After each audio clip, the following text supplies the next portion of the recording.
Bonjour Fabrice. Bonjour Mathieu. On se retrouve aujourd'hui pour un tuto de pose porte de garage sectionnelle latérale.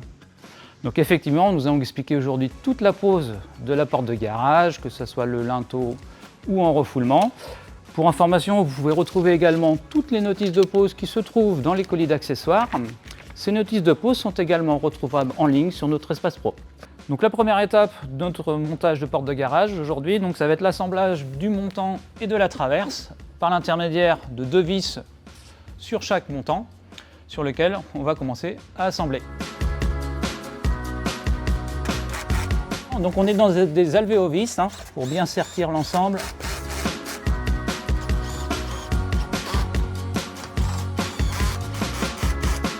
Donc nous venons de finir l'assemblage du montant et de la traverse et maintenant nous allons passer à l'assemblage du bâti sur la maçonnerie sur lequel on va venir se fixer directement avec des chevilles et des vis. Donc avant de poser effectivement tout l'autre bâti, il faut quand même faire une petite vérification de cote sur 3 voire 4 éléments assez importants.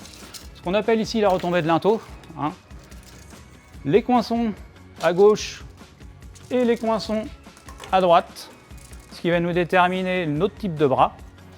Et également ce qu'on appelle le mur de refoulement, sur lequel effectivement il nous faut assez de distance pour pouvoir replier tous nos panneaux. Également pour les prises de cote, donc on va la prendre à 2 endroits au niveau de la hauteur, ici et ici, et au niveau de la largeur, on va la prendre sur 3 endroits, également ici, ici et en partie basse, de façon à déterminer la valeur la plus petite. Et tout à l'heure, on parlera de valeur des coinçons de chaque côté et de valeur de cochonnet.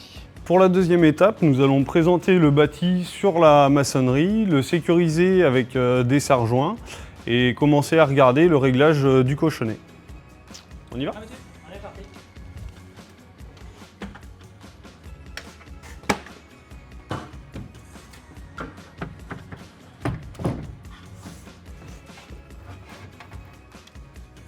Alors là, on va essayer d'égaliser les cochonnets. Ce qu'on appelle les cochonnets, c'est cette valeur ici. Donc c'est le bâti qui dépasse de la maçonnerie. Je te laisse sécuriser, Mathieu, je tiens. Allez. Donc notre bâti est sécurisé. Nous allons pouvoir vérifier maintenant nos aplombs. Également avec l'aplomb, ce qu'on appelle le cochonnet ici, donc le bâti qui dépasse de la maçonnerie. On va essayer d'égaliser de chaque côté. Aujourd'hui, on prévoit environ 10 mm de chaque côté, mais en fonction de l'aplomb de maçonnerie, cette valeur peut varier. Les aplombs sur les montants. Allez, on est pas mal, on est bon. On va vérifier également l'aplomb de notre traverse en partie haute. On est pas mal. Donc là, on a bien mis notre bâti d'aplomb.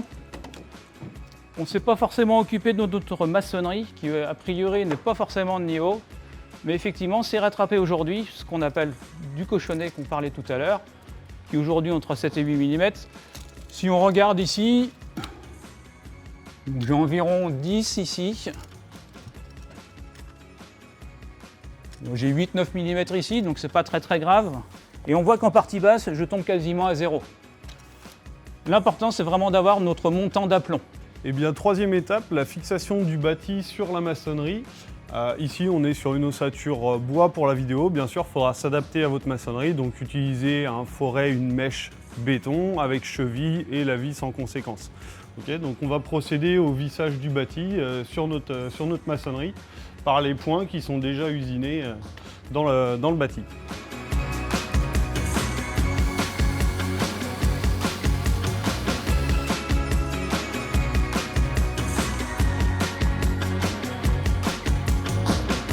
La fixation du bâti étant terminée, on peut retirer nos serre-joints. Troisième étape, la fixation de la traverse sur leur mur de refoulement. Donc du coup, pour faire cette opération, je vais avoir besoin de tracer le haut de mon bâti à niveau sur le mur de refoulement à l'aide de mon niveau. Ce repère correspondra au haut de ma traverse du mur de refoulement. Donc on va prendre effectivement la grande traverse sur le mur de refoulement qu'on va commencer à poser. Bien entendu, avant, il va falloir qu'on prenne nos niveaux pour que tout soit parfaitement d'équerre.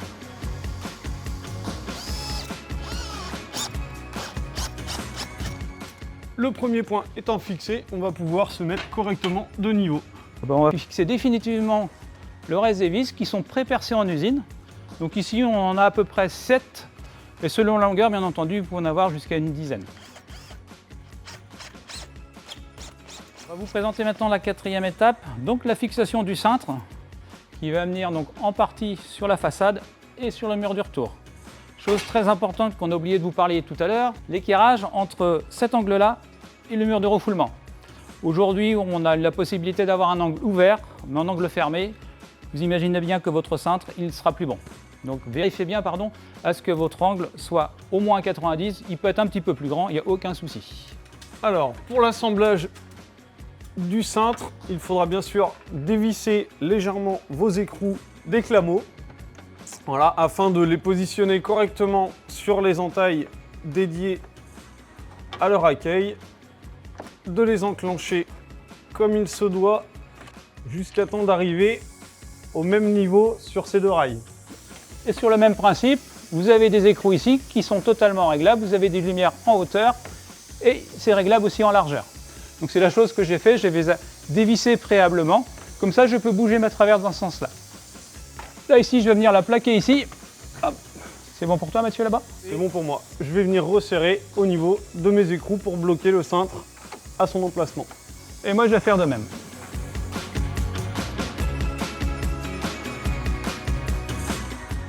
Une fois tous les écrous resserrés, on va procéder à la dernière étape qui va être de venir percer dans notre rail pour venir insérer 4 rivets pop.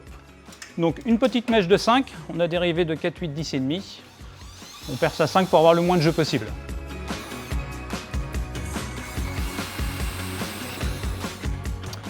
Et après, tout simplement, on vient mettre les rivets dans les trous pour les fixer définitivement. Cinquième étape, la mise en place du seuil de la porte. Donc encore une fois, il va falloir vous adapter. Alors nous, on est sur un support bois, donc je vais utiliser de la vis bois. Vous serez sur un seuil béton, donc à percer avec mèche à béton, cheville et ce qu'il faut pour que ça fonctionne correctement. Donc on va passer à la mise en place du seuil. Donc on va venir se mettre en appui le long des montants du bâti et venir se mettre à bloquer sur le montant côté portillon.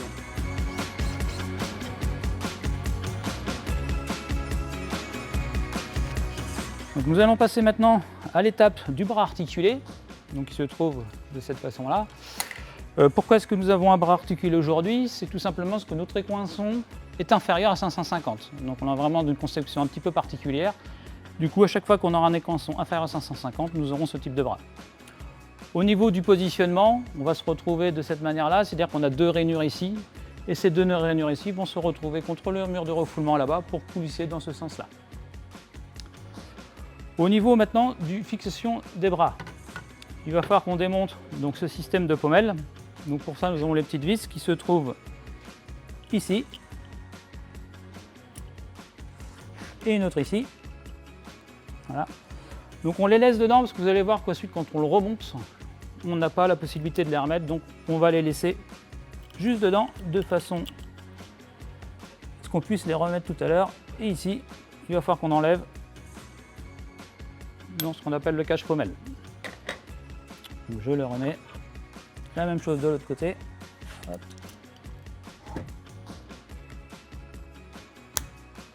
Voilà, on enlève le cache-pommelle. Je vais juste remettre les vis provisoirement pour la fixation du bras de tout à l'heure. Nous allons donc procéder maintenant à l'assemblage du bras articulé sur le panneau d'extrémité avec la petite cale. Hop.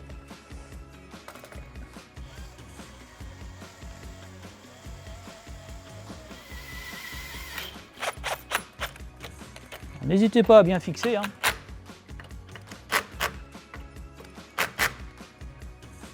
Hop. On bascule le bras vers le bas afin de remettre les cache-pommelles.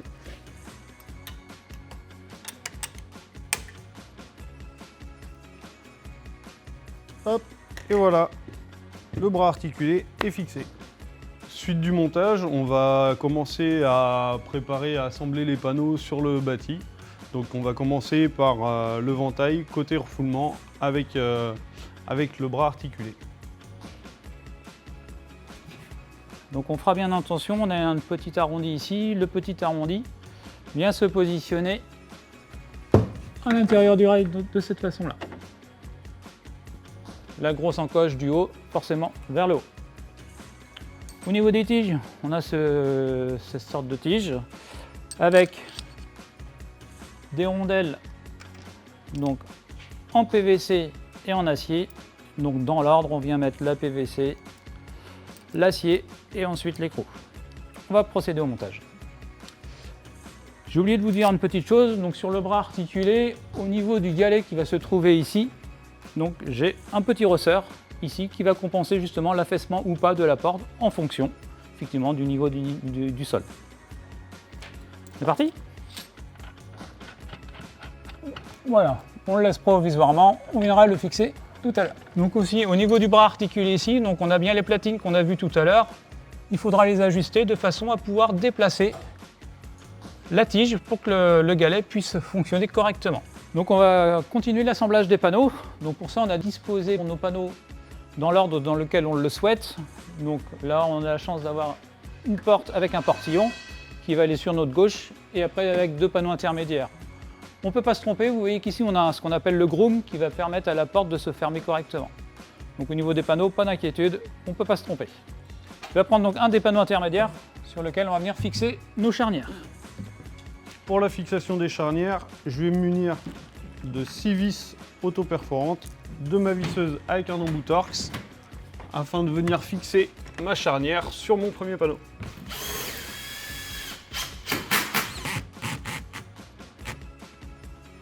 Une fois les charnières fixées et nos deux panneaux reliés, on va venir poser notre support galet. Nos galets sur la partie mur retour.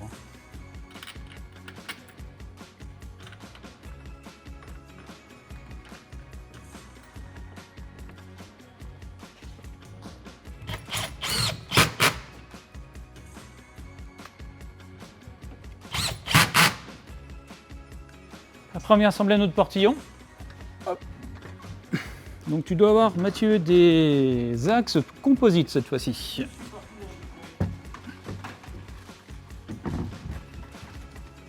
Je me munis d'un petit maillet ou d'un petit marteau afin de faciliter l'insertion de mes axes dans les pommelles.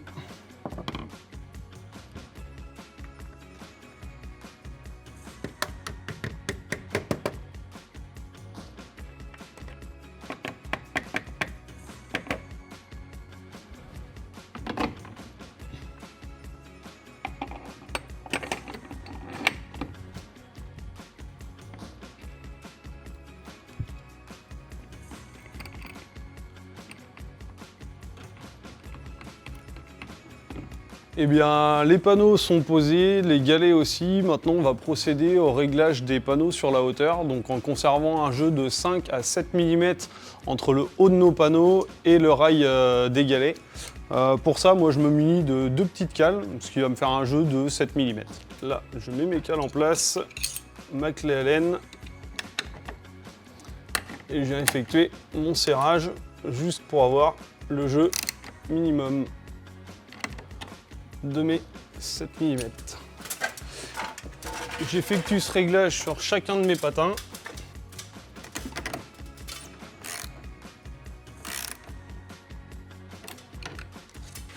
En ce qui concerne mon bras articulé, lui je vais le régler avec un niveau à bulle, histoire d'être vraiment sûr d'être bien d'aplomb pour le bon fonctionnement de la porte. Donc nous allons maintenant procéder au montage du galet sur le portillon. Pour ceci, rien de très compliqué. On vient présenter le galet sur le portillon et on vient aligner la platine de façon à avoir le même équilibre que de l'autre côté. On va faire un petit repérage. Donc ici, j'ai une petite encoche de façon à ce que quand le portillon il s'ouvre, du coup les galets ne tapent pas dedans. Donc je vais faire mon repérage pour faire un pré-perçage. Et après on fera une fixation via des vis torse.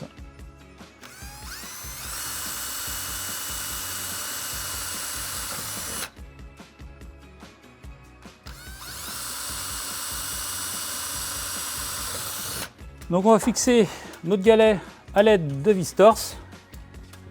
les mêmes qui sont sur les charnières.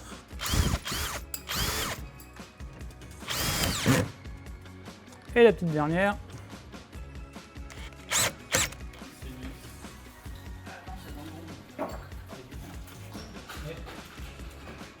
Du coup, maintenant, on va passer à la fixation du groom, donc le bras articulé qui va relier le portillon au ventail secondaire, sur ce boîtier-là et la petite patte ici.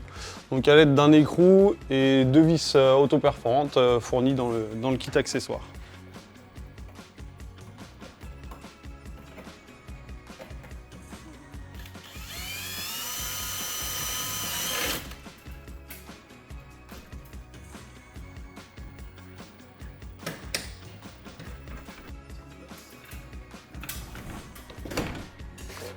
Donc ici, notre bras est posé avec le groom. On a la possibilité, nous, il y a un pré-réglage usine. Mais ici, vous avez donc la possibilité de régler le couple, donc la force sur laquelle le panneau va être appuyé.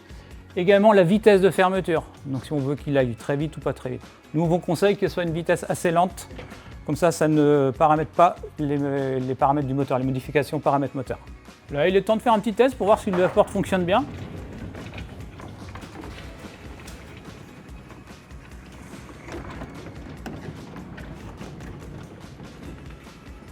Donc on a l'air d'être plutôt bien. Bon, bien entendu, après on aura le seuil du retour pour fixer les sabots, pour mettre nos panneaux bien d'aplomb. J'ai envie de dire que manuellement déjà la porte fonctionne plutôt correctement, donc c'est plutôt un bon point. On va passer à la fixation de notre seuil de porte sur le mur de retour. Donc la préconisation qu'on a au niveau de la pose de ce rail, ça va être de partir du mur du côté porte à 600 mm au bord de notre seuil. Du coup, maintenant, on va passer sur la pose des sabots qui vont maintenir notre porte en place dans notre rail de guidage bas. On va avoir 3 sabots sur la façade, 2 sur le mur de refoulement. Une particularité, le premier sabot, très important, bien le placer sur le deuxième ventail et non pas sur le premier, étant donné notre portillon, on va devoir pouvoir l'ouvrir. Donc je vais bien le placer sur le deuxième. Je vais faire des petits repères sur mon rail de façon à avoir la bonne position. Mon deuxième sabot, je vais venir le placer à la jonction de mes 2 panneaux. Idem, je vais y faire 2 petits repères. Et pour la fixation de mes sabots, moi ce que je vais vous préconiser, c'est de prendre votre porte et de la mettre en position ouverte, de façon à avoir plus de liberté et d'espace avec votre visseuse et pas venir rayer les panneaux.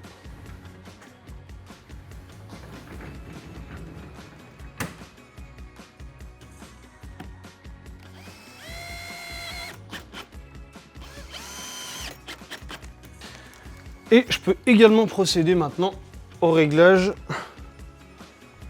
de mes 2 derniers sabots sur mon rail retour. Pour le seuil retour, pour la position, on va aller chercher à mettre notre porte bien d'aplomb pour positionner le rail afin de le fixer par rapport à l'aplomb de notre porte. Pour la fixation du premier sabot sur le rail retour, on va juste enclencher notre premier panneau. Et une fois que le panneau est droit, je peux venir positionner mon patin de façon à faire en sorte que la porte coulisse bien dès le début de son entrée dans le rail retour.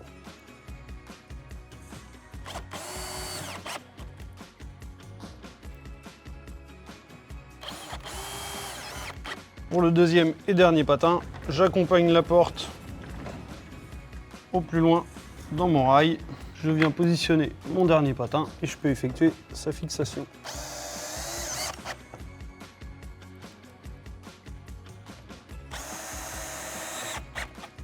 On va pouvoir commencer à préparer la future motorisation.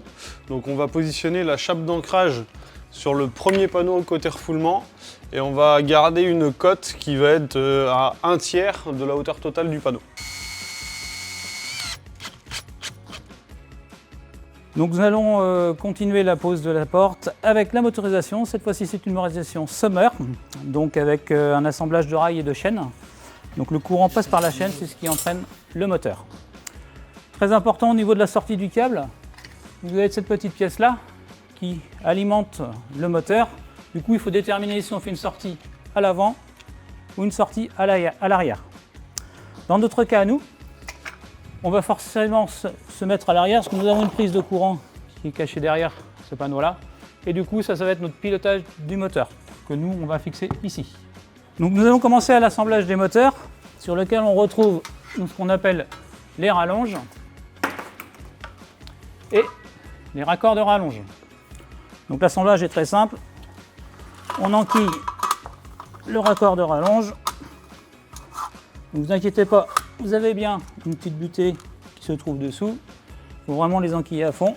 Et on continue ainsi de suite avec les rails. Hop.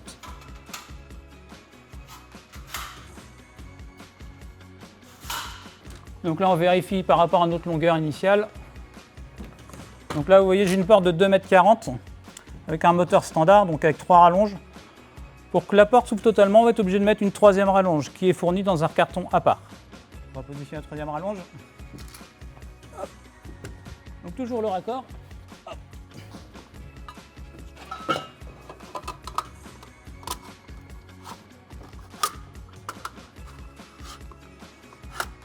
Voilà, au niveau de l'assemblage.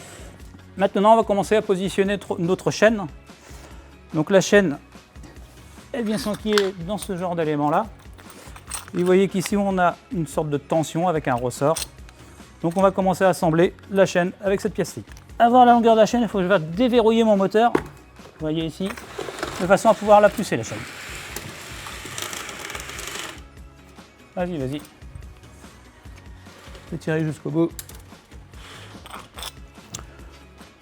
Au niveau de l'assemblage, donc je vais venir mettre ma chaîne à l'intérieur de cette petite pièce acier, de façon à ce qu'elle ne pivote pas. Et tout simplement comme ça après. On a une petite rallonge de chaîne. C'est comme une chaîne à vélo, hein, tout simplement. On va venir allonger la chaîne qui se trouve ici. Ça s'appelle des petits manchons. Faut pas les perdre.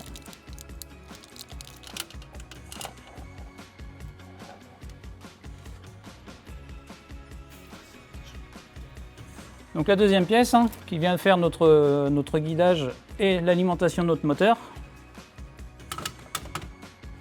Donc le même principe, sauf que là il va falloir que je dévisse un petit peu ça. Je vais bien faire pivoter ma chaîne. Hop, et on la retourne. Voilà. Donc ma chaîne est bien enclenchée dans le support. Maintenant je vais commencer ma tension de ma chaîne. Donc c'est une vis ici. Et vous voyez qu'on a une petite flèche ici. Donc il ne faut pas hésiter à aller jusqu'au bout.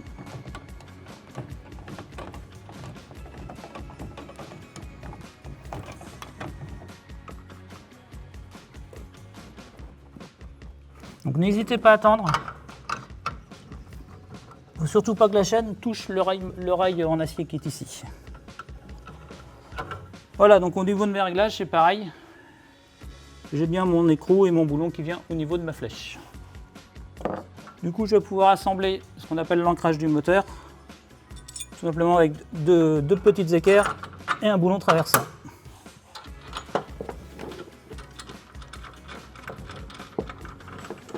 Un petit poil encore.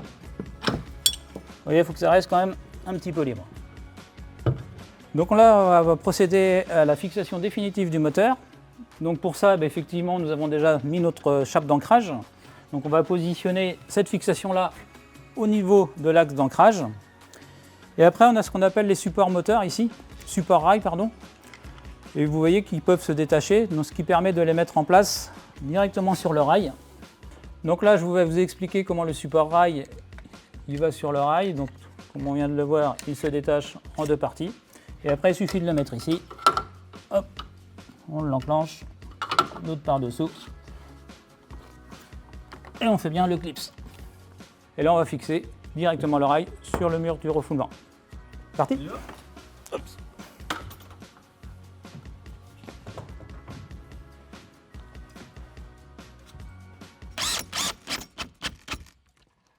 Donc voilà, donc là, on va prendre le niveau quand même pour mettre forcément le support rail de niveau. Non, on monte un petit peu, un petit peu. Là, on est pas mal.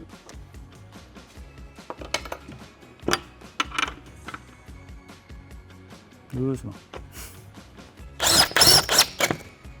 Tu peux lâcher. C'est bon. Donc, par sécurité, on va venir aussi mettre une deuxième patte dessous.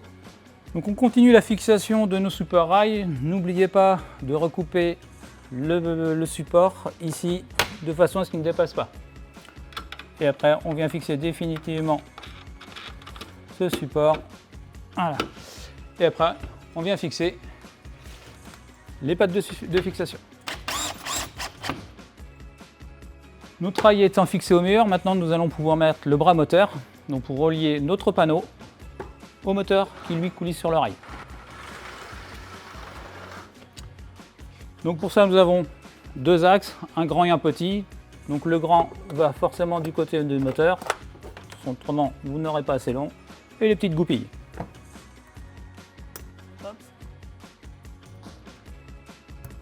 Dans le même temps, vu que tout est positionné, qu'on a fait tous nos pré-réglages, eh bien on va essayer de faire un petit tessage manuel de façon à voir est-ce que nos moteurs est-ce qu'ils coulissent bien parfaitement sur notre rail. Donc là j'ai pas de point dur, un petit peu ici, donc on va voir si on a un petit réglage à faire.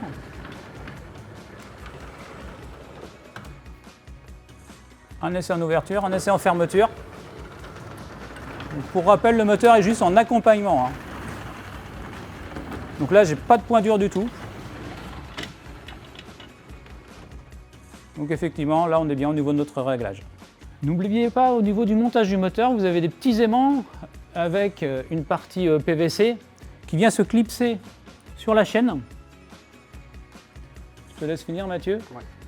Et cet aimant-là, il sert tout simplement à éviter le contact entre notre rail et la chaîne, ce qui permet que le moteur ne se mette pas en sécurité. Voilà, maintenant le moteur est sécurisé, nous allons pouvoir commencer au branchement électrique. Donc nous allons procéder à la fixation donc, du boîtier mural qui va piloter notre moteur. Tout le pilotage du moteur se fait grâce à ça.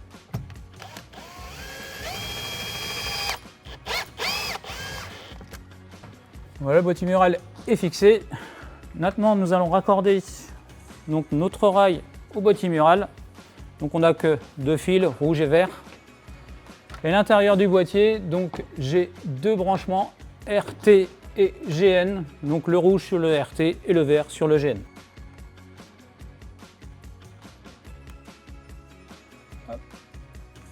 Et voilà, les petits accroche-fils pour éviter que ça ne se trimballe à l'intérieur. Maintenant, on va procéder donc au butée de fin de course moteur qui, elle, est mécanique. On verra tout à l'heure dans la programmation qu'on a une butée de fin de course automatique, mais celle en ouverture est mécanique. Donc je mets ma porte jusqu'où je le souhaite et avec la butée rouge que vous voyez ici dans le rail, je viens de l'enquiller. Et nous entendons un petit clic à l'intérieur. Lorsque vous avez entendu ce petit clic, ça veut dire que le moteur va s'arrêter exactement à cette position-là. Donc je viens refixer ma butée définitivement sur mon rail par la suite. Donc on vérifie bien. Je pousse et lorsque je retire un petit peu, j'entends bien mon clic. Donc le moteur va bien s'arrêter à la position laquelle j'ai déterminé. Donc je vais refermer ma porte et je vais pouvoir commencer en mon branchement électrique et ma motorisation automatique. Voilà, donc là mon moteur il est bien enclenché, ça sera bien ma motorisation qui va se mettre en route pour le reste de la situation. Donc nous allons procéder au branchement de la motorisation sur le secteur. Et là comme vous pouvez le voir, donc le moteur est bien alimenté, nous avons les petites LED qui clignotent ici. Donc pour la programmation, tout va se passer sur la tête moteur. Donc ici on a des petits dips à vérifier. Donc on a les petits éléments 1, 2, 3 et 4 ici qui servent essentiellement sur les ouvertures partielles pour faire des ouvertures piétonnes. Et après tous les autres ne servent que pour les motorisations plafond. Donc aujourd'hui on va faire une motorisation simple, uniquement une ouverture totale, une fermeture totale. Donc on va conserver les dips uniquement sur off. Au niveau de la programmation, donc j'ai une télécommande totalement standard de chez Sommer. Donc le petit bouton radio ici. Et vous voyez que j'ai une petite LED CH1 qui s'allume. Je prends le bouton de la télécommande, ça commence à clignoter. Voilà, ma télécommande est programmée. Donc je vais pouvoir essayer de lancer donc, une ouverture.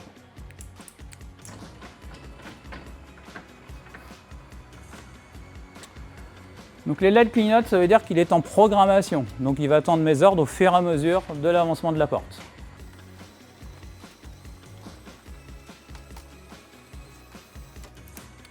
Donc voilà, ma petite butée que j'ai mis tout à l'heure, elle a bien détecté le moteur. Donc on l'a bien réglé. Ma porte est bien ouverte totalement.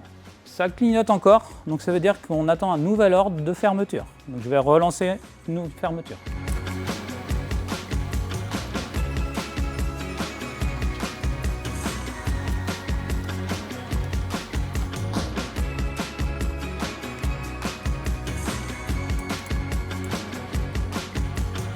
Donc le moteur va un petit peu plus vite. Et là du coup, le moteur va aller chercher ses fins de course en automatique.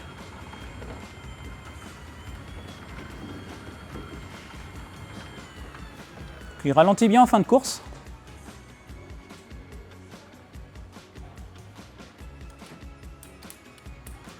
Voilà, donc il repart tout seul. Là, j'ai pas fait d'action. Donc il est en train de chercher les points de force, les butées de fin de course automatiques. Là, normalement, j'ai rien à faire. Donc on peut avoir 3 à 4 cycles selon la disponibilité de la porte. Les aplombs aussi vont jouer sur la force moteur.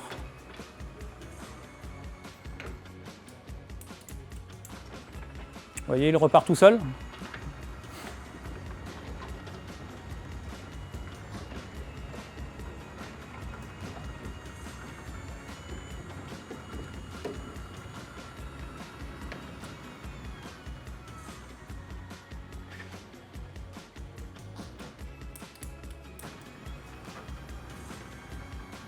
Donc, tout pendant que les LED sont clignotantes, ça veut dire qu'il est en phase d'apprentissage.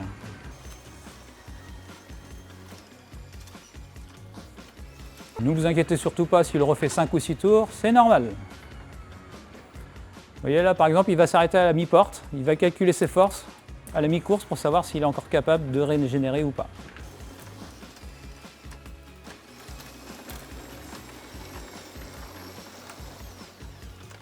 Donc mes lumières sont fixes, ça veut dire que ma motorisation elle est programmée, toute la phase de pré-apprentissage s'est bien passée. Si jamais la phase d'auto-apprentissage était mal finie, les lumières seraient encore clignotantes, il faudrait que je refasse un cycle d'auto-apprentissage. Si on veut vérifier effectivement la phase que l'apprentissage s'est bien passé, j'ai également le boîtier mural ici qui me permet de faire des ouvertures et des fermetures. Donc je vais relancer un cycle. Donc ça peut être pratique lorsque vous avez une porte d'accès à côté.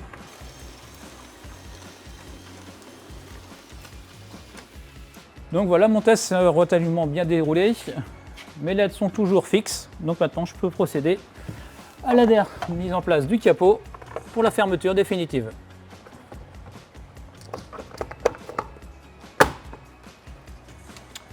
Et voilà pour la motorisation. On va passer au niveau du montage de la sécurité portillon, donc on va appeler la fourchette, qui va venir se positionner au niveau du galet sur un petit capteur, que le capteur va déclencher ou non l'ouverture avec la motorisation.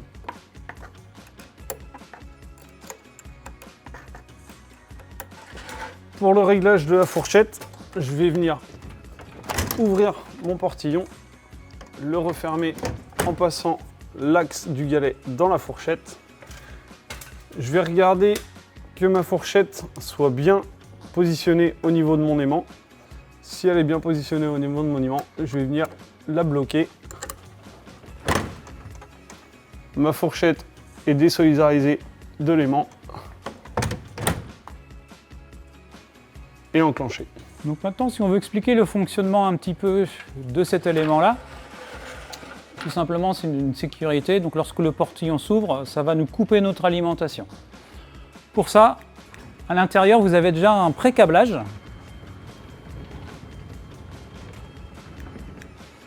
Donc vous avez le fil qui sort du capteur jusqu'ici. Il faut faire un petit raccord avec des wagos. On passe le câble tout à l'intérieur du rail. Donc ça, il n'est pas fourni pour le moment, c'est bien à vous de le fournir. On le ressort au niveau de notre boîtier mural. Et sur le boîtier mural, on vient connecter sur 2 bornes. Donc c'est expliqué dans la notice. Sur la borne signal et la borne com. C'est les seuls 2 éléments à brancher. Donc là, je vais refermer la porte. Et on va faire un test de sécurité tout simplement.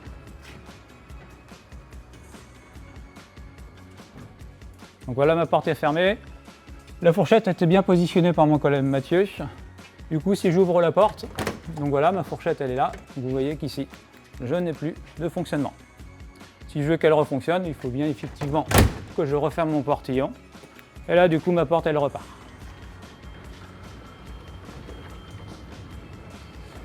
Je vais vous l'arrêter. Nous avons un dernier élément à contrôler que j'ai oublié de vous parler tout à l'heure, c'est le petit position des dips qu'on a parlé depuis le départ. Donc il va se trouver dans le boîtier moteur. Donc dans le petit boîtier moteur, à ce niveau-là, n'oubliez pas pour la position portillon de mettre le dip 3 sur on. Tous les autres dips restent sur off. C'est à cette condition-là que votre fourchette va fonctionner correctement. Hop, donc après on remet le support. Changement de configuration, on est passé avec un écoinçon supérieur à 550. On a donc supprimé notre bras articulé qui était en partie haute, je vous le rappelle. On a également supprimé la fourchette du portillon, parce que là on est passé sur un modèle sans portillon. Et de ce fait, on va être obligé d'incorporer à notre moteur une rallonge au niveau du bras de motorisation qui sera raccordé sur la porte. Donc le deuxième bras est bien livré dans le colis d'accessoires en raison de l'écoinçon qui est supérieur à 550.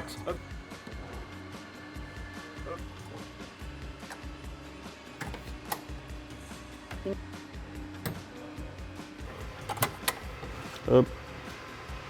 On vient insérer le deuxième bras dans le premier. On remet les deux axes pour les solidariser. Alors si vous avez des boulons, n'hésitez pas à mettre des boulons. Peu importe, le but c'est que les deux bras soient bien solidaires l'un avec l'autre. Donc on fait toujours notre essai manuel. Donc la porte, on la laisse à peu près dans cette configuration-là, c'est-à-dire que le premier panneau aura de notre montant. Si vous souhaitez le mettre un petit peu plus loin, il n'y a pas de souci particulier. Et après, bien entendu, on vient toujours régler la butée de fin de course que vous voyez avec Mathieu là-bas.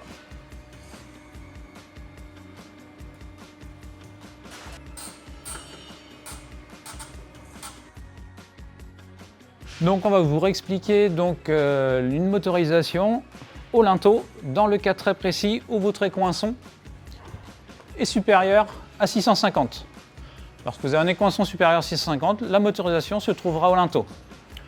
Pour fixer la motorisation au linteau, on a besoin d'une sorte de platine de ce type-là qu'on va installer sur un des panneaux. Mathieu, je te laisse faire l'intervention. C'est parti.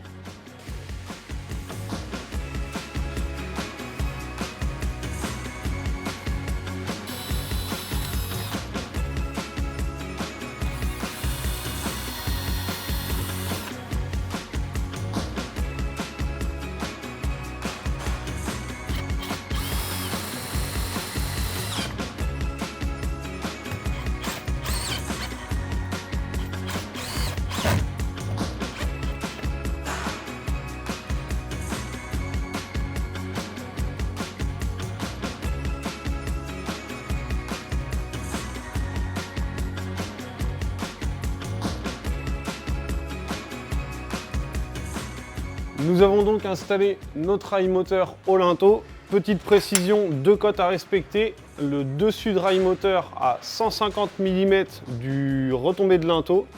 Et, chose très importante, l'axe du rail moteur axé à notre platine d'ancrage.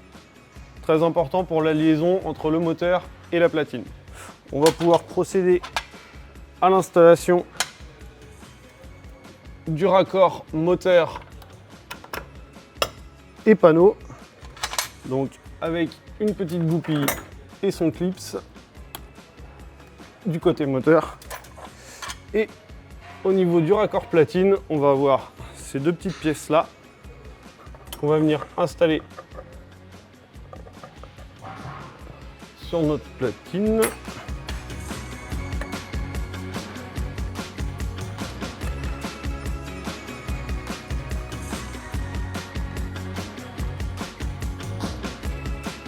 Comme ceci.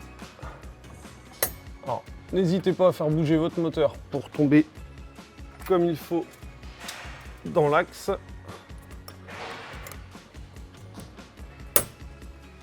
Et voilà, mon moteur est bien relié à ma porte.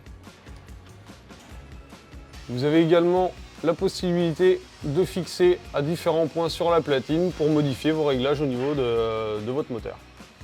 Donc là, n'hésitez pas toujours à vérifier vos aplombs, très important. Et l'intérieur du rail, cette fois-ci, on a la butée de fin de course qui va se trouver à l'opposé du moteur. Contrairement à la première pose que vous avez pu voir sur le tutoriel, nous avons la butée de fin de course qui se trouve à la fin du rail ici. Donc ce sera vraiment cette butée-là qu'il faudra régler. Un petit essai manuel? Un petit essai manuel, on est parti. Donc petite info également, là on peut voir que le moteur il pousse la porte, il ne le tire pas contrairement à l'autre configuration. On peut également constater qu'ici notre chape pivote un petit peu lorsqu'on est dans l'angle. Voilà. Donc ici notre fonctionnement manuel est plutôt très correct. Donc eh bien, il nous restera bien entendu toute la partie programmation qui reste totalement identique à au premier tuto que vous avez pu voir. Mathieu, Fabrice, merci pour ton aide. mission accomplie. Mission accomplie. Donc j'espère que ce tuto vous aura plu et qu'il va répondre à toutes les questions, notamment sur la pose d'une motorisation et sur la pose de la porte sectionnelle latérale. Merci, à bientôt. Au revoir.